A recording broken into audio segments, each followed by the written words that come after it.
he was very strong in emphasizing the need for a big, bold package. He said that he told Senate Republicans that the $600 billion that they proposed was way too small. I think it is his belief, it is Secretary Yellen's belief, it is our belief. If we did a package that small, we'd be mired in the COVID crisis for years. And we are not going to make the mistake of 2009 and have too small a package that took too long, and it took 4 or 5 years for the economy to recover. President Biden said he told Republicans he's willing to make some modifications, but he's very strong that the full American Rescue Plan get us through this crisis. Secretary Yellen said the Republican $600 billion wasn't close to enough, and specifically noted that it didn't do enough to help low-income families because it excluded the EITC and the CTC. She also said we can't repeat the same mistakes of 2009. The whole country, maybe except some in the Republican caucus, seem to understand that. And by the way, it was pointed out at our lunch that there is overwhelming support for the ARP. Democrats, Republicans, Independents, all by a majority, support a bold plan and support going through reconciliation if we have to. So this is a bipartisan plan if you go talk to Democrats, Independents, and Republicans out in the country, for sure. The Senate new majority is now ready to get to work. We're unified behind the goal of delivering desperately needed emergency relief to the American people. We'll begin the process this afternoon with a vote on the motion to proceed. I'm confident that will pass. And then we roll up our sleeves and get to work, taking the large numbers that are in the budget plan and crafting them.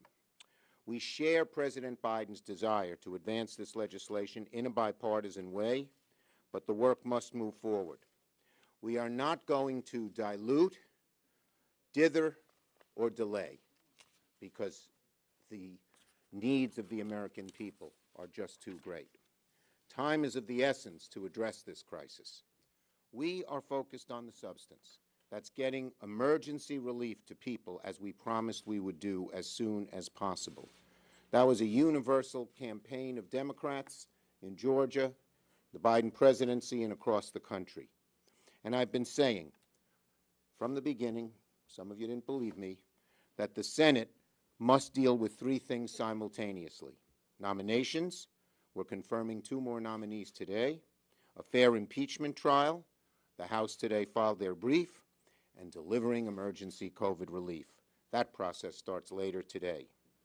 Senate Democrats are executing on all 3 of these priorities. Now on one somewhat unrelated point. Today, I, along with Senator Martin Heinrich and other Senate Democrats, introduced a Senate resolution related to domestic terrorism, which we saw rear its ugly, horrible head on the 6th of January. Our resolution does 2 things. It condemns domestic terrorism, violent white supremacists, neo-Nazis, anti-government militias, and dangerous fringe conspiracies like QAnon.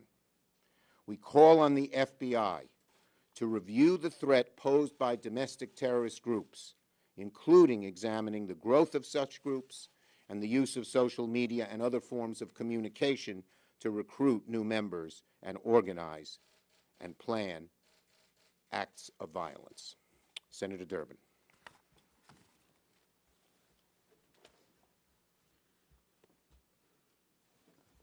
I want to thank Senator Schumer for that resolution. Happy to join it. The Senate Judiciary Committee will be holding a hearing on domestic terrorism, one of our earliest priorities as soon as we have the transition, and I actually become the chairman of it. But we are planning to do that as quickly as possible. The second thing I want to say is I spoke to one of my Republican friends who was in on the White House meeting yesterday. I didn't probe him for any information and specifics, but I asked him what it was like, and he said the president was very respectful. He understood the issues as a person who had served in the Senate. He understood the process very well. He listened and gave 2 hours to the group, showing that he really valued their importance, and I do as well. I know many of the senators who were in on that meeting. and I believe many of them are meeting in good faith. I have worked with them in conversation and Zoom calls in previous months. I know they ask the right questions, important questions that need to be asked and answered. But I also know something is basic. It's as basic as a lesson learned by every parent who takes a child to the doctor.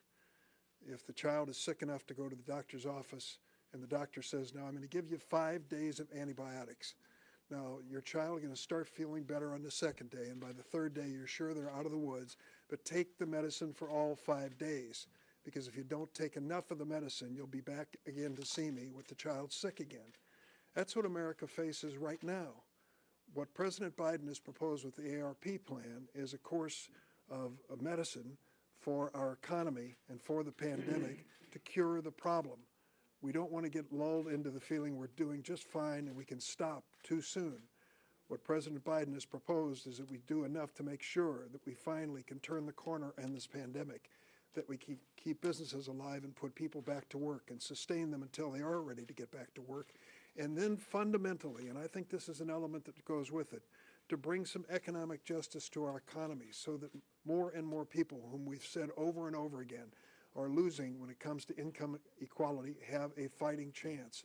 One of the briefings we just completed with Secretary Yellen talks about proposals that will change the tax code that will eliminate, do I get this right, Chuck, half of child poverty in the United States in the first year. Eliminate half the child poverty in the United States.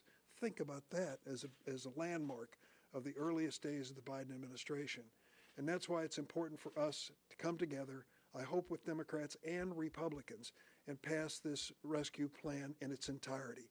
All the medicine taken when we need it, so make sure that we can turn this economy around and get America moving in the right direction again. Thank you, Richard. And Patty. Thank you.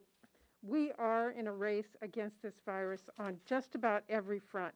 When it comes to our students, reports show compared to a typical year, the pandemic has set learning back by 1 to 3 months for white students and 3 to 5 months for students of color. Many students have lost access to critical resources like mental health services, school meals, counselors, and extracurricular activities. When it comes to working families, especially our essential workers, our already fragile child care sector is staring down mass closures and layoffs, and already 1 in 6 child care jobs have been lost, and we could lose as many as 4.5 million child care slots, making it even harder for working parents to figure out how to support their families and take care of their kids right now, especially if they do not have any paid leave benefit. And new, more contagious strains of COVID-19 are emerging in communities across the country, as we are still seeing high infection rates and losing loved ones. We need to get vaccines in arms much, much faster. These issues, learning loss, balancing work and family in a pandemic, and the lack of a comprehensive vaccination strategy from the prior administration are just a few of the many issues people face in our country today, especially communities of color who have experienced the most severe consequences by far as a result of long-standing systemic inequities. Again, Democrats are in a race against this virus because families and communities are in a race against this virus. We are in a race to get direct payments and help to people who are struggling, safely getting students back to school for in-person learning, dramatically scaling up testing and vaccination capacity so we can save lives and ultimately end this pandemic and more. That is why we are taking action this week to make sure serious, bold COVID-19 relief gets done. We welcome Republicans joining us in this effort. I know I and others will continue conversations on ways we can work together that truly help our constituents. But we are determined to get COVID-19 relief signed into law that matches the depth of this crisis, and we are going to deliver. Thank you. Thank you, Patty. And now we're ready for your questions. Yes. Leader Schumer, two questions. First, do you have the votes for reconciliation, and is Biden on board with moving with reconciliation? And also, I have an organizing. Joe Biden is totally on board with using reconciliation. I've been talking to him every day. Our staffs have been talking multiple times a day, and I believe that we will pass the resolution this afternoon. You think Yes, next. Are there elements? Oh, your second question. Go. No, one at a time. You sure? He's being nice and deferring to you for your second question. Well, it was just about the organizing resolution. We were told Look, last week it was close. it was set back when Leader McConnell made an extraneous demand, trying to tell our caucus how to run things when we're in the majority. But we're making progress and we're getting close. Are you confident that every element of the president's plan, including the aspect with the minimum wage, survives reconciliation? Look, there's going to be a process, as we said.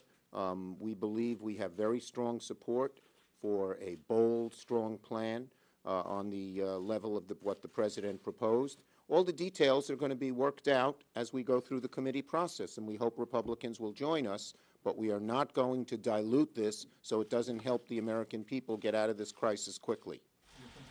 Leader Schumer, Senator Manchin said earlier today he would support moving forward with reconciliation, but as part of a more targeted process. Do you think that you'll have to pare down this package at all? Well, look, we're going to have amendments, but the belief of the entire caucus, I believe, is we need a big, bold, strong package. Yes. You have been crystal clear that there's going to be an impeachment trial with a verdict starting next week. My question is, though, there was a lot of conversation last week from Senator Kaine and others, seeing the writing on the wall as to the votes that maybe if he's not convicted, do a censure for the president. Are you open to that as an alternative if he's not convicted? I think the president should be tried. I hope he will vote to be convicted. Anything past that is something we can discuss, but he deserves conviction, nothing less. Yes. Some of the Republicans who met with Biden yesterday got the impression that he would ask you and Pelosi maybe to push back the reconciliation package a little bit to allow a bipartisan package on the floor. Would you be willing to put a bipartisan package Look, on we're the floor? moving forward under the reconciliation. That is what President Biden wants us to do, and that is what we're doing. What's the sense of timing on the organizing resolution for the impeachment trial next week? Well, there are two. The impeachment resolution on the trial, has been set back because the president keeps switching lawyers. And so, we have to negotiate. If we want to get it bipartisan, his lawyers are part of the deal. But hopefully we can move forward. We've had good discussions on that issue. Yes. Can you give any details on timing on the organizing resolution for the I Senate? just answered that For question. the Senate. I just answered that question. Last one. Senator Schumer, how concerned are you that the former president's legal team is going to introduce once again his conspiracy theories about the past election and make that a part of his impeachment defense? Well, I hope if they tried to do that and couldn't answer the defense, that Republicans would see that and realize that they have no argument against the charges brought by the House managers. Thank you, everybody.